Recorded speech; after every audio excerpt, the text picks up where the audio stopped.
Bismillahirrahmanirrahim. Assalamualaikum warahmatullahi wabarakatuh.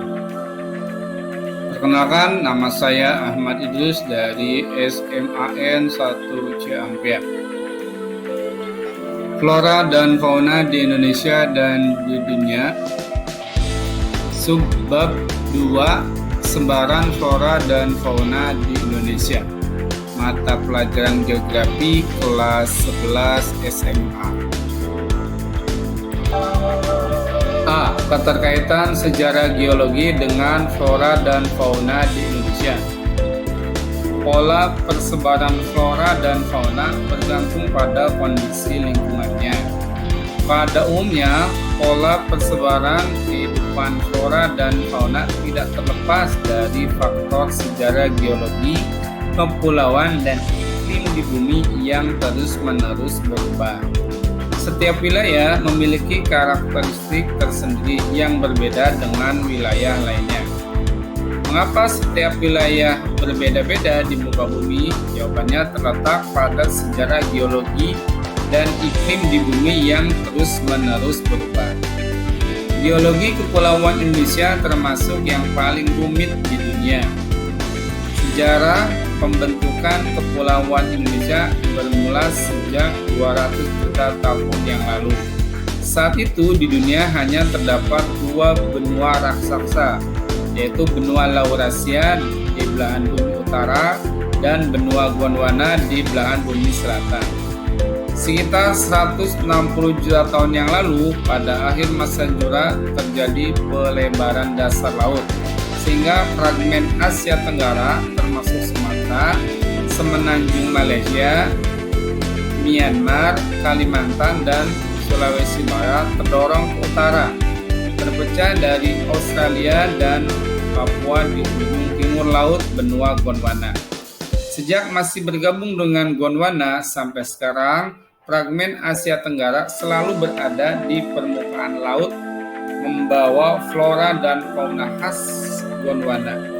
Di antara 160 sampai 100 juta tahun yang lampau, fragmen Asia Tenggara ini mengapung dan terisolasi di Samudra Tethys yang terletak di antara benua Laurasia dan benua Gondwana. Sekitar 70 tahun yang lalu, lempeng yang membawa Australia, Papua, Sulawesi Timur, Seram, Timor, dan Tanimbar terpecah dari lempeng Antartika dan bergerak menuju utara. Sekitar 40 juta tahun yang lalu, fragmen Asia Tenggara telah mencapai khatulistiwa. Indonesia Barat telah berada dalam posisi relatif sama dengan saat ini, dan Semenanjung Malaysia telah bersatu dengan benua Laurasia. Pada posisi ini diperkirakan fragmen tersebut mulai berfungsi sebagai batu loncatan efektif yang memungkinkan perpindahan dua arah antara bioma atau biota benua Asia dan biota benua Australia, khususnya biota yang mampu melewati lautan pemisah. Pada saat tersebut, Australia telah bergerak jauh meninggalkan Gondwana di selatan dan berada dalam posisi yang cukup dekat dengan fragmen Asia Tenggara.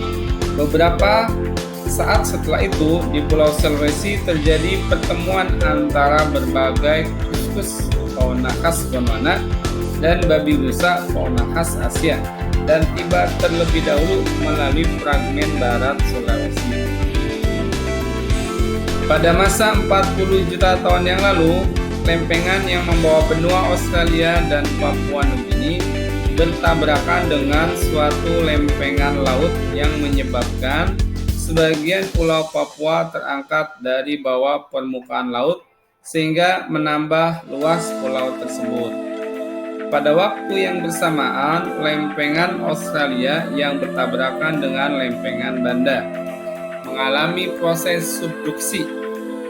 Oleh karena itu, di Banda muncul dua jejaran pulau, yaitu pulau vulkanik dan pulau dari lempengan benua yang terangkat. Tabrakan langsung kepingan Asia Tenggara dari Gondwana dan Asia diperkirakan terjadi pada 15 juta tahun yang lalu. Pada masa ini Sulawesi Timur yang membawa flora dan fauna dari Gondwana menabrak Sulawesi Barat yang dipengaruhi flora dan fauna Laurasia, sehingga Pulau Sulawesi menyerupai huruf K. Selama masa Pleistosen, pulau-pulau di bagian barat garis Wallace dihubungkan oleh daratan sampai ke Asia. Oleh karena itu, daerah-daerah ini memiliki satwa yang sama pada mamalia dan ikan air tawar. Pulau-pulau Papua dan Kepulauan Aru di sebelah timur garis Wallace memiliki kesamaan dengan fauna Australia. Berikut kami sampaikan animasi gerakan lempeng. Kalau kita perhatikan dari gerakan lempeng ini, bahwa daratan yang membentuk Indonesia untuk wilayah bagian barat ini berasal dari benua Asia, sedangkan Indonesia Timur ini berasal dari Australia, yang dari awal ini bergerak dari